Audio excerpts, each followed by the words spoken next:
Vocal warm-ups here. So this month, we are looking at how to expand our ability to live out loud and exploring playfully this idea of paradox. So last week, practitioner Louise Talland kicked off the theme for us and introduced this idea of a paradox mindset. If you didn't see that message yet, or if you weren't here, you can find it on YouTube or Facebook. Go back and watch it because it's filled with lots of good information.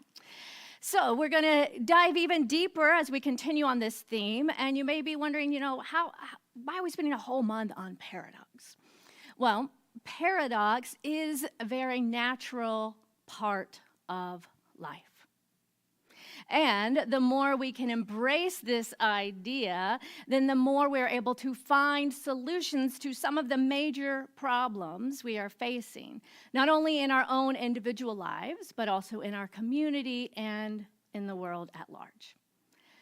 So developing a paradox mindset involves self-awareness, it involves curiosity, and it involves vulnerability. So this week, we're going to look at how to move outside of our comfort zone and to explore new perspectives in order to discover a new way of thinking, a new way of being and experiencing life beyond just the binary, good, bad, right, wrong, black, white. To move into the middle path or the third way and discover how when we sit with the tension of paradox or opposites in our lives, something new can be revealed. I love the way that Brené Brown describes paradox as the capacity to hold the tension of opposites and maintain it until something new is created. So a paradox mindset moves us out of this simplistic thinking, this binary thinking, and encourages us to walk through the unknown, to enter the dark womb of creation until something new is birthed. And it's not always pleasant. It's no wonder that we want to avoid the darkness, the unknown, because our brains are wired for wanting a clear answer. We want to know, is it this or is it that? But when we look at these polarities and opposites that exist in our lives, we can begin to see how perhaps being attached to one perspective or the other actually causes the majority of our suffering. Wishing things were different than they actually are. Holding so true to one way that then the other way becomes the enemy. And therein lies our suffering. Through our own judgment of what is good or bad, right or wrong, instead of embracing the nuance and the discovery of this place in between. So when we are willing to remain open to understanding another's perspective, then we can discover a new way that perhaps involves the benefits of both aspects. And then we can truly be free and break free of the dichotomy of this either-or thinking. So I like to turn to the natural world as an example, as a teacher for us, for we too are actually part of nature, right? We can think that nature is the birds and the plants and the trees and forget that we are also created as one with the whole, and therefore we are too nature.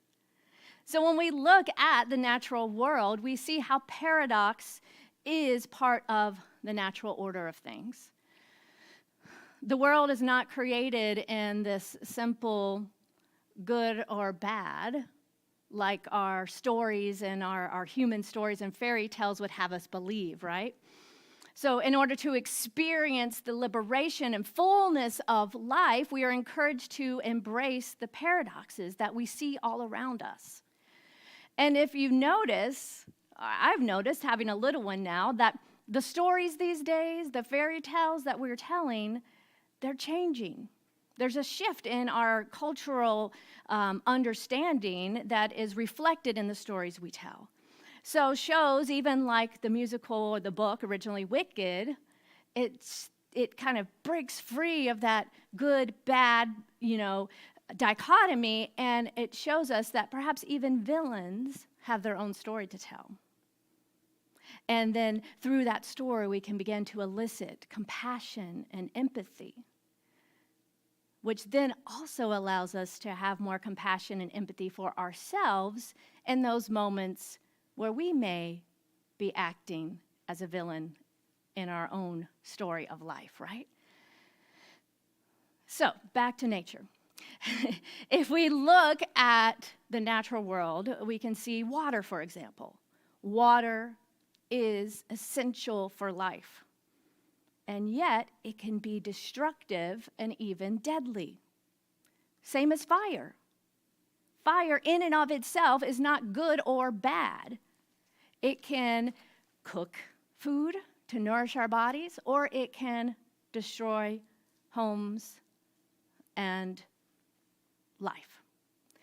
So nature gives us examples of this, as well as if you look at animal societies, you'll see both the natural instinct for competition and survival, but also cooperation and working together to survive. And some species, like bees, sacrifice their own lives for the survival of their colony, which seems to go against this whole survival instinct of the individual organism, right? So we can see how paradox lies in the natural world and therefore in our own lives. So let's take a look at our lives. If we were to look at our own relationships, for example, we can, have these various messages that we think that being emotionally vulnerable is seen as, weakness. We have this kind of story we've been told that being vulnerable is weak. But what research and studies and life experience has shown us that being emotionally vulnerable is actually the most courageous thing we can do. We have to put ourselves out there in a way that our survival instinct kicks in and be like, it can be very scary, like, am I going to survive this? And we do it anyway, and it's the most courageous thing we can do. Also, this idea of foreboding joy. We desire, right? We would probably all sit here and say, yes, I want to experience joy. We can hold joy as a value and a deep desire of our heart, and at the same time, be afraid. What do I mean by this? So, we can be excited for something, but have that little part of us that's like, yeah, but don't get too excited. What if? What if the other shoe drops? This relationship's going great, but I'm not going to let myself get too excited. I'm not going to let myself feel the joy of it, because what if I find out they're actually A, B, or C, right? Another example of foreboding joy for me has been through parenting. Any other parents may relate to this, right? How can you experience so much love and joy for someone and then at the same time be so afraid of what might happen? Like, yes, go into the world and be you, but don't get hurt. I'm scared, right? Those are examples of the paradox of life. But it doesn't mean we don't enter into relationships, that we don't, choose to experience love and joy because of the fear. We take a step into the vulnerability of the unknown in order to hold both, to experience both. And within that, surrendering to the simple awareness that, yes, I may be so excited and afraid at the same time.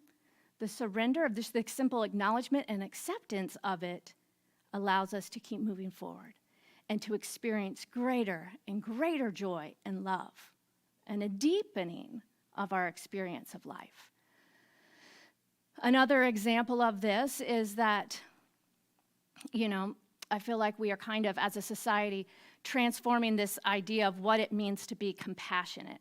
And that in the past, it may have looked like enabling, right? Of just, being right there with someone's story, but also not wanting to hurt them. So we think that we're being loving, but we're actually enabling. So what we have now discovered, and this goes back to some of the research that Brene Brown has done, is that the most compassionate people, based on research, have the strongest boundaries. We talked about boundaries a couple months ago, right? And how we can think that, saying no may be mean, but what this shows us is that our ability to say no when we have a clear no, holding that boundary, folks that are able to say no when they need to and only say yes when they mean it, allows us to be even more compassionate because it keeps us out of resentment and then allows us to actually have the capacity for compassion. So again, these ideas that we've been told that, saying no is mean and you should just do everything that everyone asks of you, right? Any other recovering people pleasers in the room? This is something I've been working on. Yes, I see you. So by having boundaries and clearly standing in our sacred no and only saying yes when we really mean it, keeps us in integrity and then allows us to actually have the capacity to be more compassionate and to be more loving, which, speaking for myself, is my desire intention at all times. So the, paradox live in the natural world. They live in our emotional, relational ways of being together. And then there is what I would say perhaps the greatest paradox of our experience, which is that we are spiritual beings living a human experience. So we are both spiritual and human. We are both completely one with all life, and the divine essence of life is all of who we are, and yet we are also human. And our humanness is not all of what God, spirit, life, universe is, but yet we are completely divine and human at the same time. How does that work? So when we get caught up by seeing life from only one perspective, we can miss the mark on this.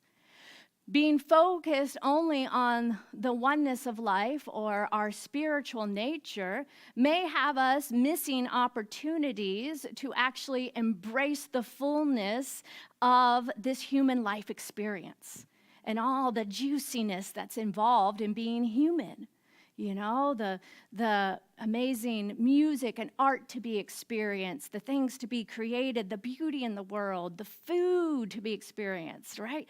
All these things that are human nature, love, right? The both complex, heartbreaking, and yet ecstatic experience of being in love is in a very human way. right? So we have to embrace, we don't have to, but you're invited to if you want to.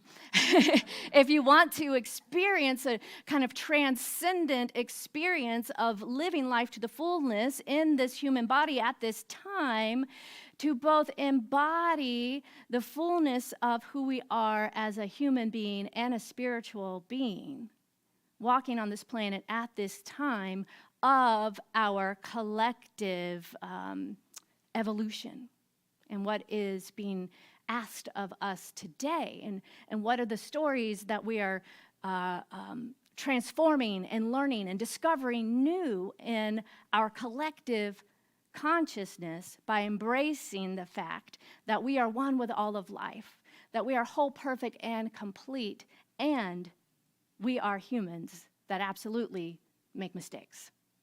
Paradox. So, the same thing, if we could get caught up too much in the suffering and the challenges of humanity, and then we can get so caught up in that we can forget our own spiritual nature or our own divinity and begin to miss out on the transformative, transcendent, joyful experiences of our infinite nature. So in the Science of Mind teaching, which is our foundational teaching here at Ahava, we are asked to embrace this polarity of humanity and divinity, and to then sit with the tension of both until something new is discovered within our own experience of life, being both completely human and a spiritual being. Which leads us then to our spiritual practices. A way to hold the tension between the two is through our practices of meditation, for example. Many of you are here this morning as we offer our meditation before service. So meditation, mindfulness, these are ways to integrate this experience of our spiritual nature within our human nature. I love the idea of mindfulness, like eating a good piece of dark chocolate and just noticing the texture and the flavors, right? That is a divine, transcendent experience if you allow your full humanity to be present to it. But you see how it needs both, right? Like you need your human taste buds and your human senses to experience it. But yet you could also just gobble up a piece of chocolate and swallow it and have not actually experienced the joy and the pleasure that is there to be experienced. The paradox mindset. What is the motivation? What is the intentionality that we bring to our moment-to-moment life and experiences? Pema Chodron is... she is a Buddhist monk and wrote this wonderful book, Comfortable with Uncertainty. And in that she says, as we practice moving into the present moment, we become more familiar with groundlessness, a fresh state of being that is available to us on an ongoing basis. This moving away from comfort and security, this stepping into what is unknown, uncharted, and shaky, that's called liberation. Ooh, I don't know about y'all, but that sounds a little scary. It's like getting familiar with groundlessness. No, I want to be grounded. I want to be rooted. I want to be safe and secure, right? But there is something to being grounded and yet available and flexible, just like those beautiful trees, to the unknown and the uncharted territory, the shakiness of what life will bring. And when we can accept that that just is what it is, she lets us know that is called liberation. Not being detached or disassociated or never experiencing anything bad again. That's not complete liberation. No. It's being able to remember who you are in those shaky times of life and being comfortable with the uncertainty, knowing that it is temporary, right? So often in our life, if you just look at our kind of common language and phrases and things we say, you can see how much we have to navigate these polarities of life. You can see how much binary thinking there is in the kind of, common denominator societal thought. For example, are you a morning person or a night owl? Are you coffee drinker or tea? These questions, for me, I don't know about y'all, but I am just always like, do I have to choose? Like, I've always just been someone that kind of like lives and dances in the middle, and it's hard for me to say, like, what's my favorite? Like, well, my favorite today is, right? So it's like, but if you look at society, you're always being asked these questions. Are you Democrat or Republican? Well, really? Are there only two answers? Are you male or female? Really? Are there only two answers? No, we're getting to shake it up in the world today and realize that there is so much more to life than this or this. Introvert, extrovert. Well, a little bit of both. So, are you a spender or a saver? So our whole society is kind of built on these different ways of being, and we even say, opposites attract. And why would opposites attract? Oh, because there's something in the natural, way of the universe that's wanting to find homeostasis, that's wanting to find balance and to learn from another perspective. So when we began to explore a paradox mindset, we start to notice these things more and can challenge them when we see or hear this or that in our own mind and heart. If it doesn't resonate, we can, ask ourselves, what's the third way? What's a new way? What's the middle path? What is seeking to be known that has never been known before through me by being, transcendent of this or that? And not always having to pick a side. Again, the kind of human nature of our brain, and we like to put people in boxes so we know where they stand, so then we can have a judgment on how we're going to interact with them, right? Anyone else do this? And it's getting so much more divided in our world. Like you can, and we have so many more ways of expressing this. You can be driving down the highway and see certain bumper stickers and flags and things, and then all of a sudden put that very complex, nuanced human being, who probably also has a family that they love very much, into this box and label them. Drive by. I mean, I know y'all wouldn't do that, right? We're all too enlightened in this room. Not. So this is the work, and I think, like, often in society, things come up and seem like they're getting worse right before there's a huge shift or break. And so it's seeming right now that everything is getting even more this or that in the world, especially politically and socially, and with all of these things that we are seeing. And there's many contributing factors to that. But if you were to look beyond the kind of, the factual factors, such as, there's algorithms that only show you a certain perspective. If you were to look behind that, to see that perhaps this is all for some sort of greater evolution, that these things are arising in our culture and in our collective consciousness, so that it will get to the point that that tension is so hard that something has to give. And we will transcend with a new way But where we are right now, we're in the doubling down stage of growth, right? And everyone just seems to be like doubling down even more on their ideas and beliefs and ideologies, and to gather people around them to contribute or to support that story, so that's this or that, right? So we're doubling down. Well, there's a story that Brene Brown tells in her book, Atlas of the Heart. In 1954, a social psychologist named Leon Fetzinger and a couple of his associates decided to infiltrate a doomsday cult to see what would happen when the leader's prophecy failed to be fulfilled.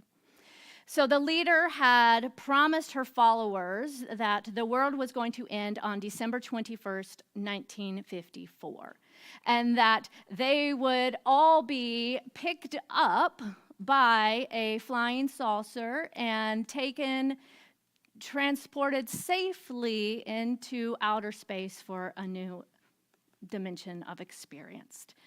And that this would happen at midnight on December 20th. And what happened was many of their followers then quit their jobs, gave away their houses, began to distribute their savings. They were all in, right? And others were a little bit more shaky, questionable with their faith, and they decided just to kind of, to stay in their homes, wait it out with fear and see what would happen.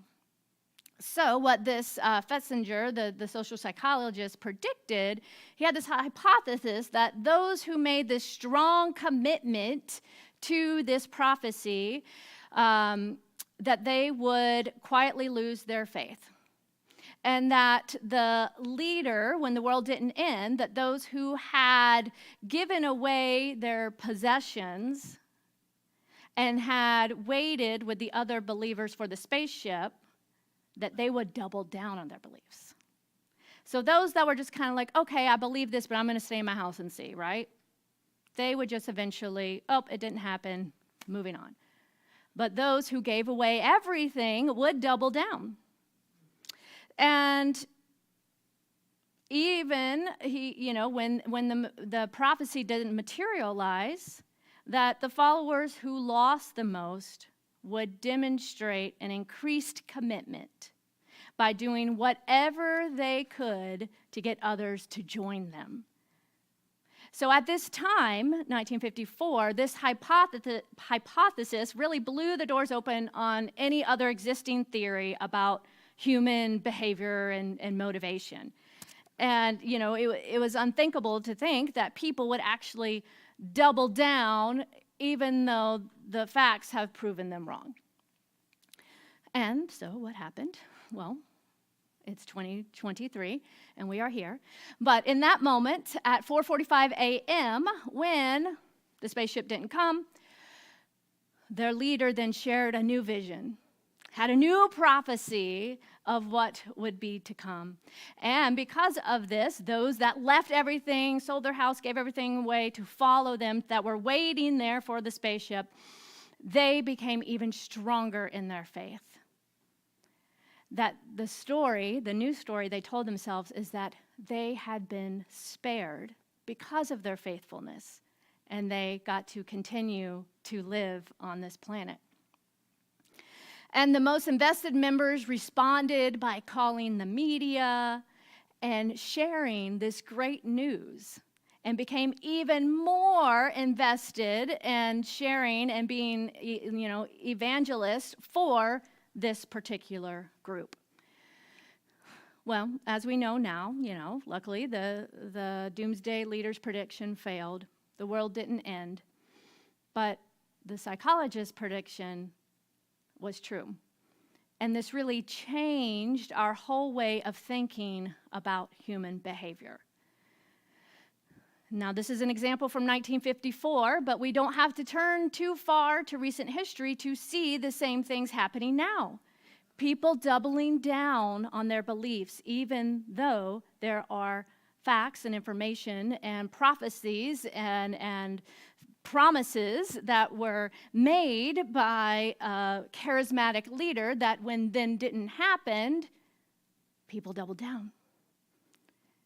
So what we know about human nature is that, or what we can assess from this, or what I do, is that fear, ego, those things are strong. Those are such strong motivators of behavior that we would rather give up all reason in order to not admit that we were wrong. That we would rather leave everything to follow something, knowing if we don't have to admit that perhaps we made a mistake. That human nature within us, though some people may call it that ego mind that needs to be right, that needs to, that shame and embarrassment is like the ultimate death. So, we see things happening in our world that a lot of us can be very confused by, this doubling down. But what I tend to do for myself when I see things that I judge, I ask myself, okay, well, how can this be true for me?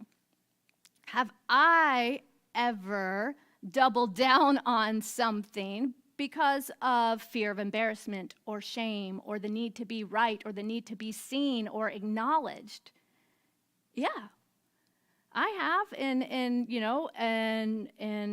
argument, in a relationship where I felt like my perspective wasn't heard. I will double down on that. And, I can have a part of my brain that's like, just be willing to let it go, or just be willing to acknowledge the other perspective. I know this will bring peace, but then there's that other part of me that feels so core to who I am that's like, no, I will be acknowledged. Like, I must be seen as right.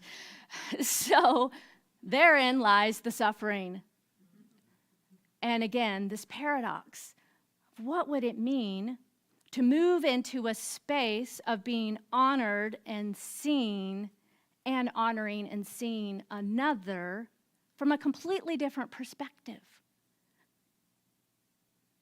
Perhaps something new can be birthed.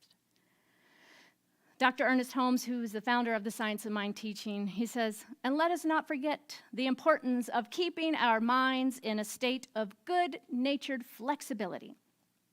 Yes, he says, we must be flexible and tolerant as well as positive and affirmative. Flexible and tolerant as well as positive and affirmative.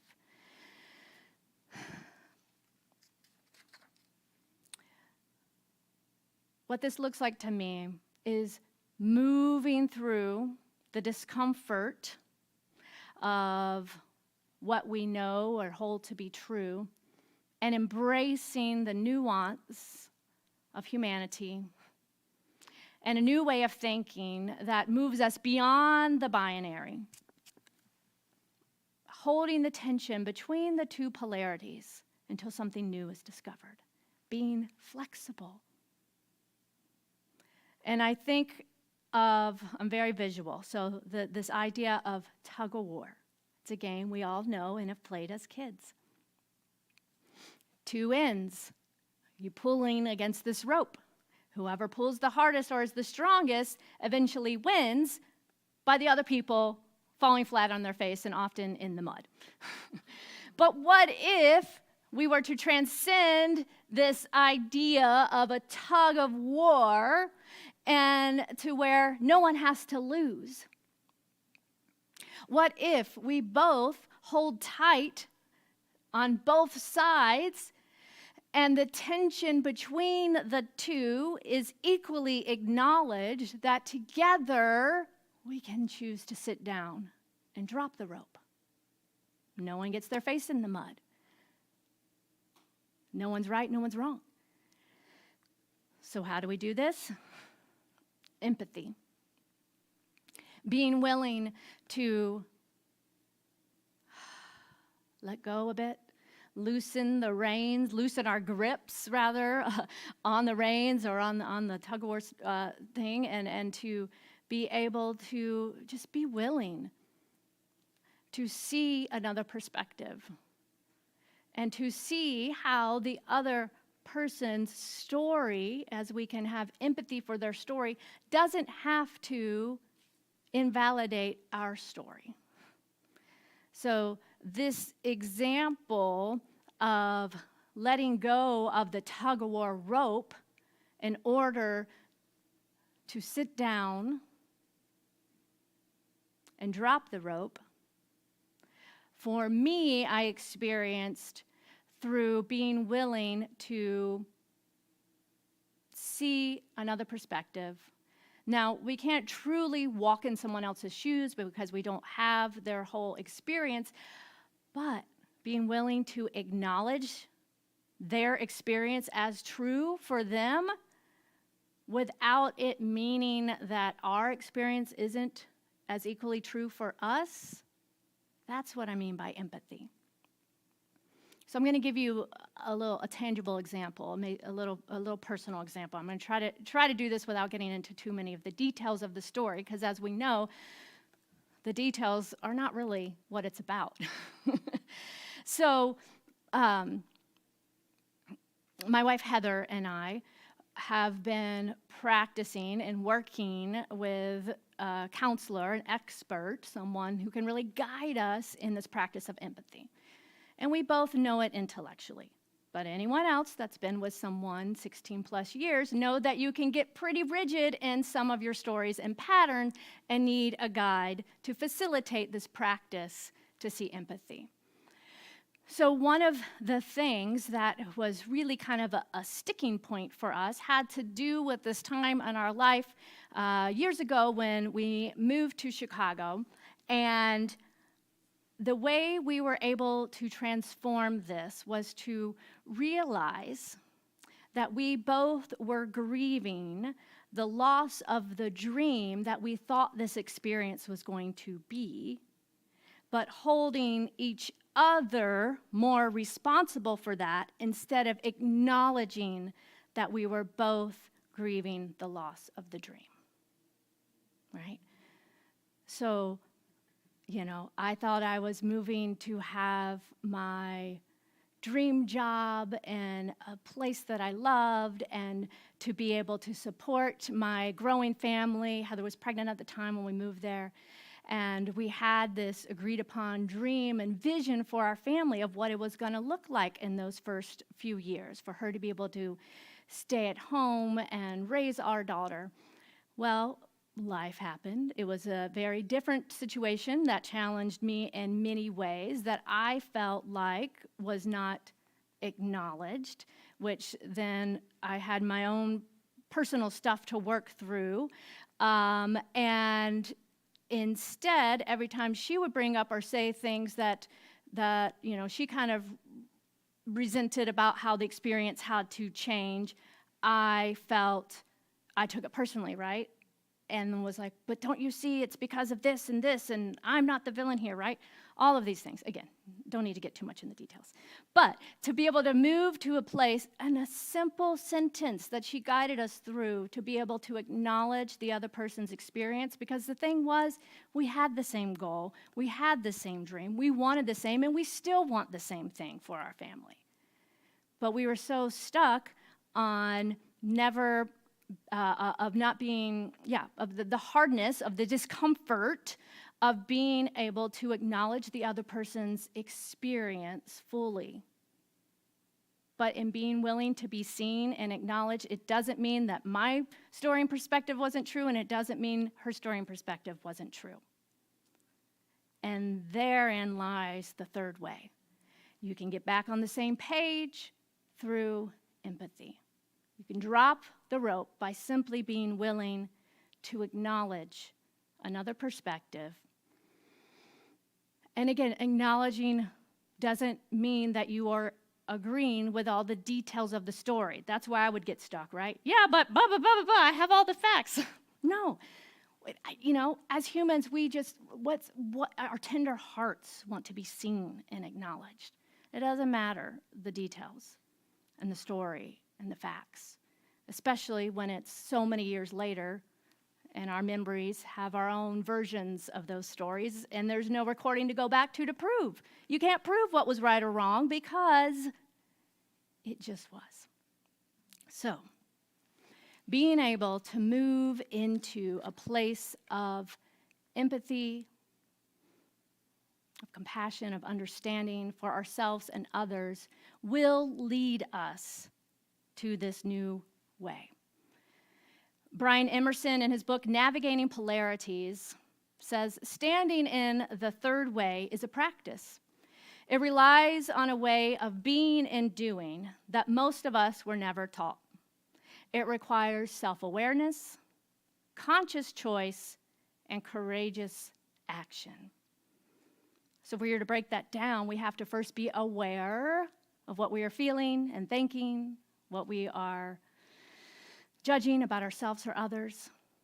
And then we have to make a conscious choice and be courageous in our actions that we take based on the conscious choice we make.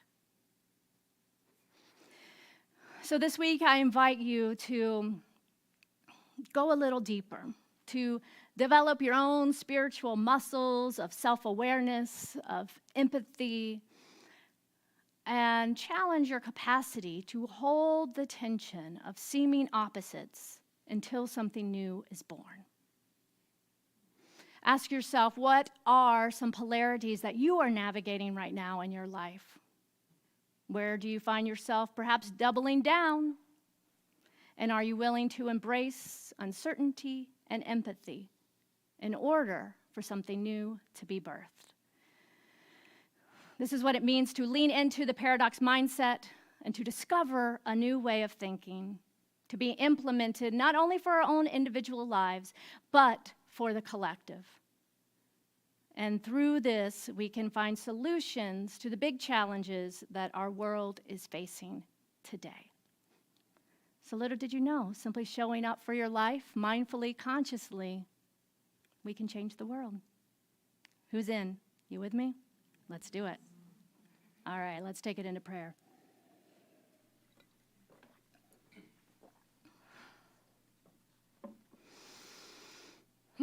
Taking a deep breath right here, right now.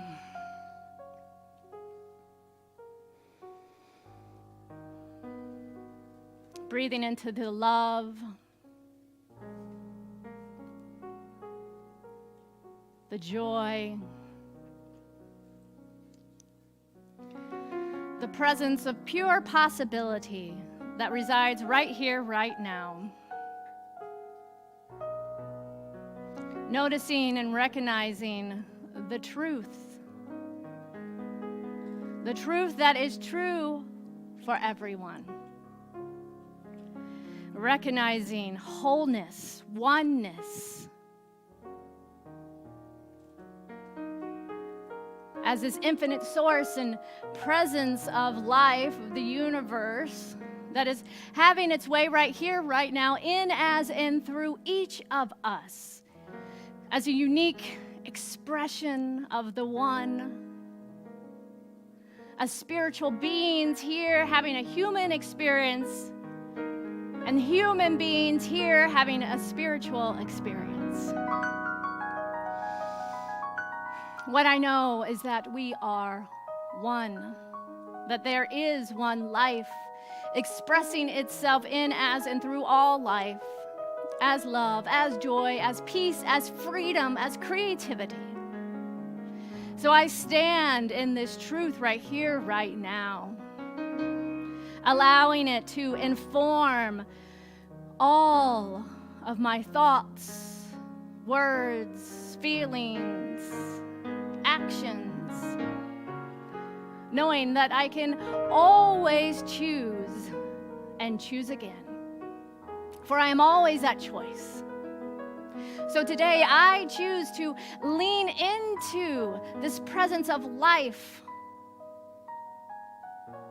to lean into love, allowing love to be the guiding force in my life. Joy and peace, harmony, Freedom is my birthright. I am willing to hold lightly the paradox of life